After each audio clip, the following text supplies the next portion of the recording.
मंजिलें उन्हीं को मिलती है जिनके सपनों में जान होती है, पंखों से कुछ नहीं होता, हौसलों से उड़ान होती है। हेलो एवरीवन, मैं अंकिता चौधरी स्वागत करती हूँ आप सबका हमारे चैनल इकोनॉमिक्स अकेडमी पे। जैसे कि आप लोग जानते हैं, हमने 12th स्टैंडर्ड का इकोनॉमिक्स का चैप्टर नंबर 4 इसको स्टार्ट हुए हैं, और जिन्होंने अभी तक सब्सक्राइब नहीं किया मेरे चैनल को सब्सक्राइब कर दे। आज हम क्या एक्सप्लोर करेंगे? आज हम एक्सप्लोर करेंगे वेरिएशन ऑफ सप्लाई क्या होता है और चेंज इन सप्लाई क्या होता है। हमने इससे पहले देख लिया है सप्लाई का मीनिंग क्या होता है, लॉ ऑफ सप्लाई क्या होता है, एक्सेप्शंस क्या है, अजम्पशन क्या है। तो चलिए स्टार्ट करते हैं। Variation of supply.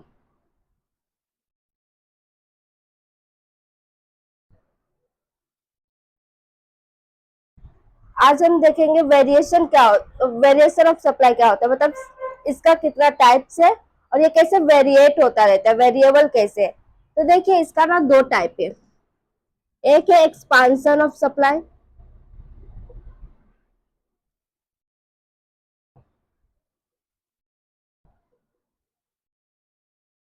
और एक है contraction of supply.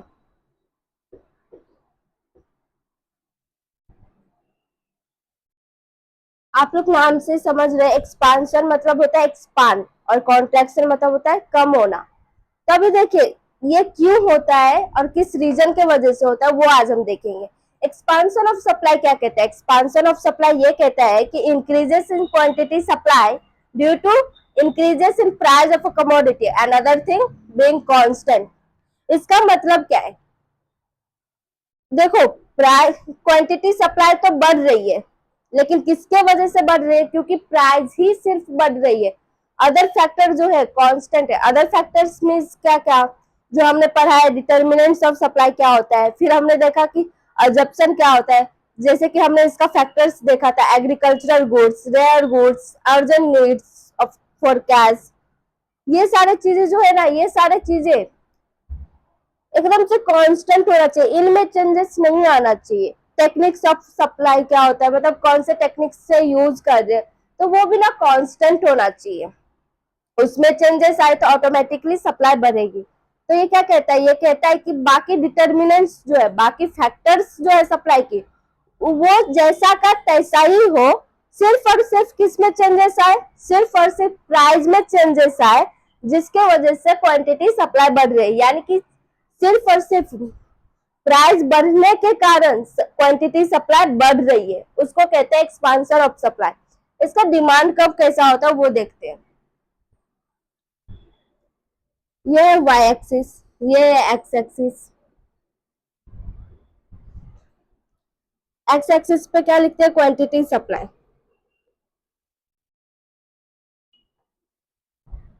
Y axis पे क्या लिखते हैं? Price of commodity.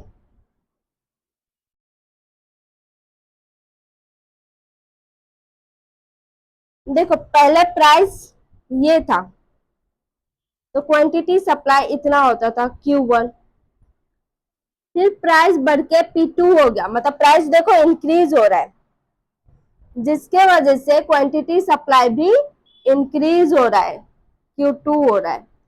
तो देखो सप्लाई कब कैसे ऊपर की तरफ जा रही है और बढ़ भी रही है। ये देखो, इतना जो क्वांटिटी है, इतना प्राइस, इतना जो क्वांटिटी है, ये क्वांटिटी, इतना क्वांटिटी बढ़ा है क्योंकि इतना प्राइस बढ़ा है, और ये अपना सप्लाई कब ऊपर की तरफ जा रही है। एक्सपांशन ऑफ सप्लाई में क्या होता है? उसका डिमांड, उसका जो सप्लाई कर्व होती है वो सेम सप्लाई कर्व पे इंक्रीज या डिक्रीज होता है। तो ये सेम सप्लाई कर्व पे देखो ऊपर की तरफ जा रही है, तो ये इंक्रीज हो रही है। तो एक्सपांशन ऑफ सप्लाई क्या होता है? एक्सपांशन ऑफ सप्लाई होता है जो क्वांटिटी सप्लाई हो रही है वो बढ़ रही है, क्वांटिटी सप्लाई बढ़ रही है, आगे हो रही है, इंक्रीज हो रही है, बिकॉज उसका प्राइस जो है वो बढ़ रही है, वो ज्यादा हो रही है, उसको कहते हैं एक्सपांशन ऑफ सप्लाई। बाकी फैक्टर्स क्या होती है? कांस्टेंट होती है, जैसे कि rare goods, urgent goods, techniques of production, cost of production, ये सब क्या होगा? ये सब कॉस्ट ऑफ प्रोडक्शन वगैरह, ये सब क्या होगा? ये सब सेम रहेगी, इसमें चेंजेस नहीं आएगी। तो उसको कहते हैं एक्सपांशन ऑफ सप्लाई। अभी कॉन्ट्रैक्शन ऑफ सप्लाई क्या कहता है? कॉन्ट्रैक्शन ऑफ सप्लाई ये कहता है कि क्वांटिटी सप्लाई जो है वो डिक्रीज होगी, लेकिन ड्यू टू प्राइस डिक्रीजेस। मतलब ये कॉन्ट्रैक्शन ये कहता है कि quantity supply will be decreases due to the price of commodity will be decreases and other thing being constant. इसमें क्या कहता है, इसमें ये कहता है कि सप्लाई जो कर रहे हैं एक सेलर, वो बढ़ा रहा है सप्लाई। क्यों बढ़ा रहा है? क्योंकि प्राइस ऑफ कमोडिटी जो है, प्राइस जो है कोई कमोडिटी का, वो कम हो रही है। सॉरी, बढ़ा नहीं रहे, कम हो रही है। कॉन्ट्रैक्शन हम लोग पढ़ रहे, मतलब ये कहता है कि क्वांटिटी सप्लाई जो है वो डिक्रीज हो रही है, वो कम हो रही है, क्योंकि ये प्राइस ऑफ कमोडिटी जो है वो डिक्रीज हो रहे हैं। कोई सेलर कम दाम में अच्छी गुड्स बेचना नहीं चाहता, वो चाहेगा जो ज्यादा से ज्यादा प्राइस बढ़े, जिसके वजह से मेरा ज्यादा से ज्यादा फायदा हो। और other factors will be constant. Other factors में cost of production, techniques of production, rare goods, urgent need forecast, agriculture, nature of conditions, मतलब ये सारे चीजें जो फैक्टर्स है, जो डिटर्मिनेंट्स है, इसमें चेंजेस नहीं आने चाहिए। ये जैसा का तैसा ही होना चाहिए। चेंजेस किस में आने चाहिए? सिर्फ प्राइस में। प्राइस कम होएगा तो सप्लाई कम होएगा। अभी हम लोग इसका डिमांड कर्व देखते हैं। ये है वाई एक्सिस, ये है एक्स एक्सिस। एक्स एक्सिस पे हम लिखते हैं क्वांटिटी सप्लाई, वाई एक्सिस पे लिखते हैं price of commodity.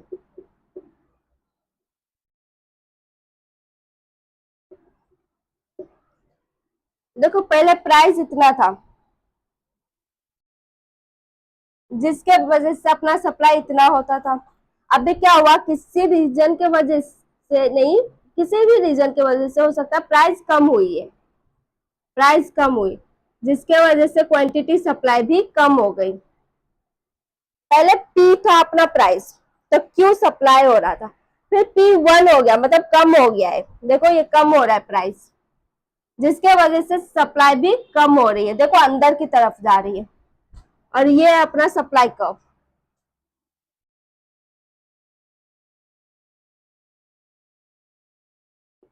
Supply curve ऊपर की तरफ जा रही है, लेकिन अंदर की तरफ आ रही है। देखो ये सप्लाई कर्व कैसे नीचे की तरफ जा रही है, क्योंकि ये कॉन्ट्रैक्शन है। कॉन्ट्रैक्शन में क्या बोलता है? कॉन्ट्रैक्शन ये बोलता है कि सप्लाई कम हो रही है क्योंकि उसका प्राइस कम हो रही है। तो उसका सप्लाई कर्व जो रहती है ना, सेम सप्लाई कर्व पे, सेम कर्व पे नीचे की तरफ, मतलब अंदर की तरफ शिफ्ट होती है, सेम सप्लाई कर्व पे। और एक्सपांशन में सेम सप्लाई कर्व पे आगे की तरफ शिफ्ट होती है। तो उसको कहते हैं, इसको कहते हैं वेरिएशन ऑफ सप्लाई। मतलब एक्सपांशन और कॉन्ट्रैक्शन इसका टाइप से, जिसको वेरिएशन ऑफ सप्लाई कहते हैं। Price change, variation of supply में क्या होता है? सिर्फ और सिर्फ प्राइस चेंज होती है और अदर फैक्टर कांस्टेंट रहती है, जिसके वजह से सप्लाई में चेंजेस आती है। अभी हम लोग देखते हैं कि चेंजेस इन सप्लाई क्या होता है।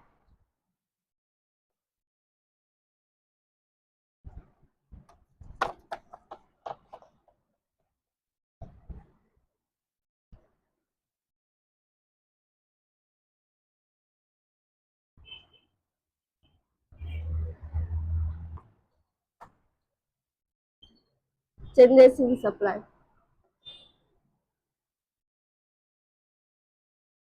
चेंजेस इन सप्लाई भी ना दो टाइप के होते हैं। एक होता है इंक्रीज इन सप्लाई, एक होता है डिक्रीज इन सप्लाई। इसमें भी ना सप्लाई बढ़ती है या घटती है, लेकिन किसी और रीजन के कारण। इंक्रीज इन सप्लाई,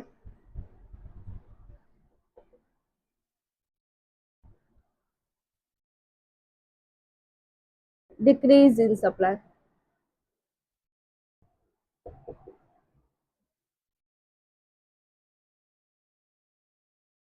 देखो इंक्रीज इन सप्लाई क्या कहता है?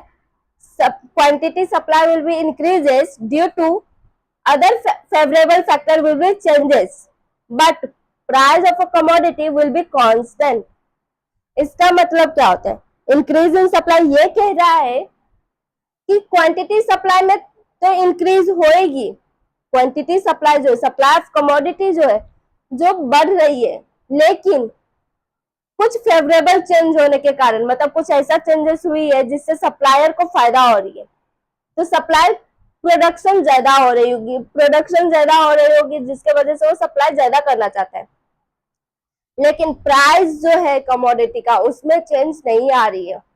मतलब ये जो 25 रुपए में एक मार कर देती है वो 25 रुपए में ही एक मार करे, लेकिन हो सकता है कि इसका कॉस्ट ऑफ प्रोडक्शन कम हो गया हो, जिसके वजह से अपना प्रोडक्शन ज्यादा हो गई और हम सप्लाई ज्यादा कर रहे, लेकिन मार्केट प्राइस सेम है, वैल्यू जो इसका है वो सेम है।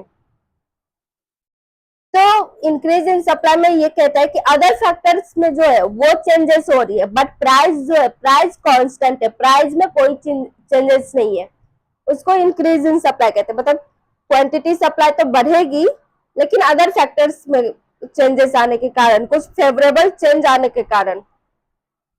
तो इसका देखते हैं डिमांड सप्लाई कर्व। ये वाई एक्सिस है, ये एक्स एक्सिस है। एक्स एक्सिस पे लिखते हैं हम क्वांटिटी सप्लाई, वाई एक्सिस पे लिखते हैं प्राइस ऑफ कमोडिटी।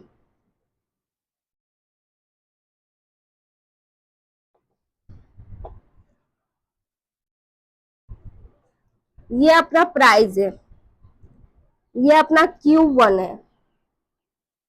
मतलब पहले प्राइस 20 रुपए की थी तो 50 क्वांटिटी सप्लाई हो रही थी, लेकिन अभी प्रोडक्शन ज्यादा हो रही है, क्योंकि कॉस्ट ऑफ प्रोडक्शन जो है रॉ मटेरियल की दाम हो सकता है कम हो गई हो, तो वो लोग सप्लायर लोग ज्यादा प्रोडक्ट को प्रोड्यूस कर पा रहे, जिसके वजह से बढ़ रही है अपना सप्लाई। तो ये सप्लाई हो गई 50 से 100 क्वांटिटी, यानी कि ये है Q2।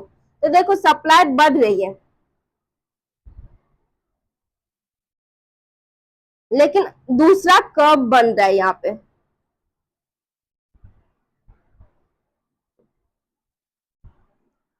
पहले देखो एक्सपांशन में क्या होता था, सेम कर्व पे वो अप या डाउन हो रहा था, बट यहाँ पे हम देखेंगे, यहाँ पे हमने देखा कि इंक्रीज ऑफ सप्लाई जो होता है, इंक्रीज इन सप्लाई, इसमें क्या होता है अपना जो सप्लाई कर्व है, क्वांटिटी का जो कर्व है वो ना राइट वर्ड शिफ्ट हो रही है।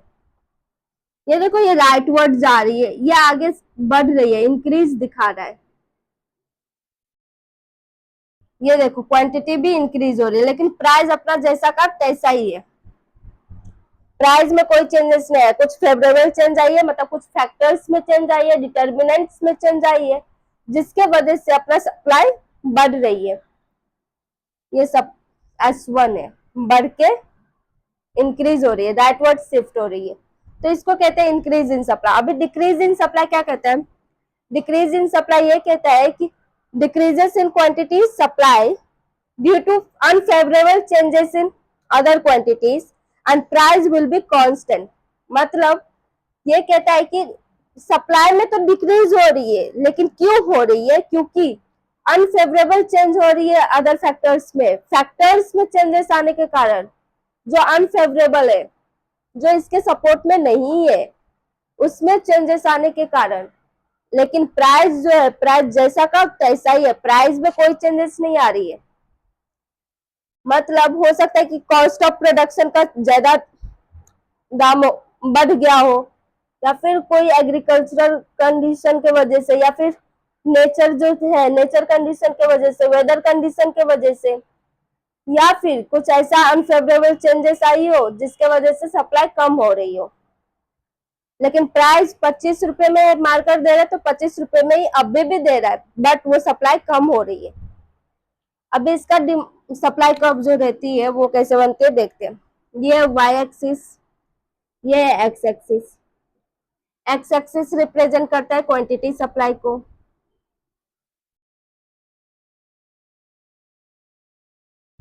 वाई एक्सिस रिप्रेजेंट करता है प्राइस ऑफ कमोडिटी को।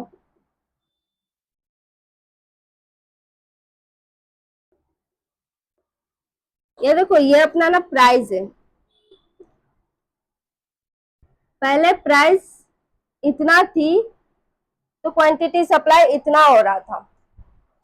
मतलब प्राइस मानो 100 रुपए की थी तो क्वांटिटी सप्लाई हम 100 पीसेस कर रहे थे। फिर कुछ ऐसे चेंजेस आई जिसके वजह से हमारा प्रोडक्शन अच्छी तरह से नहीं हो पा रही है, कुछ अनफेवरेबल चेंजेस आई जिसके वजह से अपना सप्लाई रुक गए, तो अपना सप्लाई ना कम होकर इतना हो गई है सेम प्राइस पे। कुछ अदर फैक्टर्स में चेंजेस आई है, मतलब फैक्टर्स ऑफ सप्लाई में चेंजेस आई है।